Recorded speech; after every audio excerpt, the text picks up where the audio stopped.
ওই কিরে, তুই এটা ময়লা হাতে ধরস কে? ভাই আমি একটা কেক নিমু। ওই সরা, তুই যে কেক নিবি, তোর কাছে কি টাকা আছে? ভাই আমার কাছে অনেকগুলো টাকা আছে। কিরে, তুই কি কাঁঠালের পাতায় না আমার লগে ফাইজলামি করতেছস?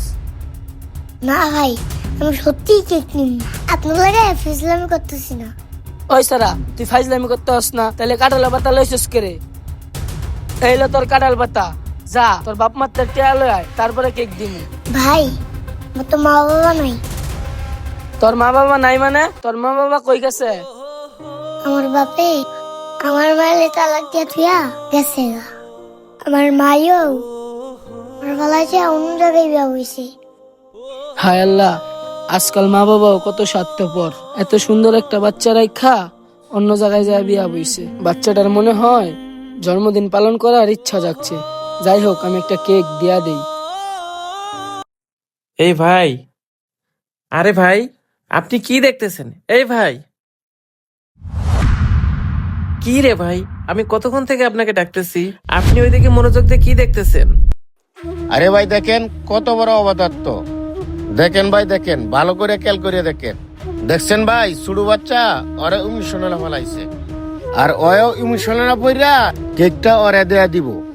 কি পরিমাণ বেহা হইলে এই কাজ করে। আজকে কালি এই পোলারে কেকটা দেয়া দেখো, ওরে আজকে আমি কি করি। ছোট ভাই, তুমি এখানে দাঁড়াও, আমি তোমারে কেক দিতে আসি। পিচ্ছিটারে সুন্দর ওই লাল কেকটা দিয়ে দেই, তাহলে অনেক খুশি হবে। দেখছেন ভাই, ও বাচ্চাটারে কেকটা দেয়া দিছে। কত বড় অবদার্থ হইলে এরকম কাজ করতে পারে। দেখেন আজকে আমি ওরে কি করি। এই অঙ্কন, পিচ্ছিরে লই এইদিকে আ।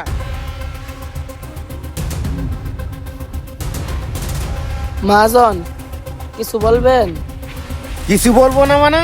এই কেকটা কি রাস্তার থেকে কুড়াই এনে আমি দোকানে রাখছি? কেন মহাজন, আমি কি আপনারে বলছি এই কেকটা রাস্তার থেকে কুড়াই লইছেন? কেক রাস্তার থেকে আনি নাই, হ্যাঁ? তাহলে কি আমি তোরে কইছি এই কাঁঠালের পাতাতে কেক বিক্রি কর? মহাজন, এই বাচ্চাটা না অনেক অসহায়। ওরে ওর বাবা মা ফালাই থুয়া অন্য জায়গায় বিয়া বইছে। মহাজন, আর বাচ্চাটা না একটা কেকের জন্য অনেক বায়না করতেছে, তাই আমি ওর একটা কেক দিয়া দিলাম। কইলেই হলো। বাচ্চাটার একটা কেক দেয়া দেই। দোকানটা কি তোর বাপে? টাকা কে দিব? তোর বাপে দিব? না মহাজন, আমার বাপে কেমনে দিব? আর আপনি তো জানেন আমার বাপই নাই। আরে তোর যখন বাপই নাই, তাহলে কেকটা আরে কেন দিতেছ তুই? সমস্যা নাই মহাজন, আপনি আমার বাপের নিয়ে আর কিছু বললেন না।